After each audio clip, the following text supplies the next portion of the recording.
एक आदमी अपनी जान बचाने के लिए कुछ ऐसा करता है जो शायद ही किसी ने सोचा होगा। उसके पीछे पड़े थे शहर के सबसे खतरनाक कॉन्ट्रैक्ट किलर्स। बचने का कोई रास्ता नहीं था। तभी उसने एक अजीब प्लान बनाया। उसने अपने सिर और पूरे शरीर को मोटे प्लास्टर पत्थर जैसे ढांचे के अंदर छुपा लिया, बिल्कुल बेजान मूर्ति की तरह। उसे लगा अब कोई उसे पहचान नहीं पाएगा, लेकिन वो ये भूल गया था प्रोफेशनल किलर्स कभी धोखा नहीं खाते। कुछ ही देर में किलर्स वहां पहुंच गए। एक नजर में ही उन्होंने उसकी चाल समझ ली। उसे बाहर निकालने के लिए उन्होंने जेब से बम निकाला, फ्यूज जलाया और सीधे उस प्लास्टर के अंदर फेंक दिया। कमरे में सन्नाटा छा गया, पर्दे बंद और सब इंतजार करने लगे उस धमाके का।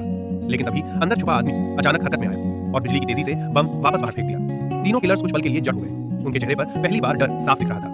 धड़ाम, एक भयानक धमाका, पूरा प्लास्टर उड़कर बिखर गया। किलर्स धीरे धीरे आगे बढ़े, सोच रहे थे अब तो वो मर चुका होगा। लेकिन मलबे के बीच से एक शांत चेहरा बाहर आया। वो आदमी जिंदा था और हल्की सी मुस्कान के साथ उन्हें देख रहा था।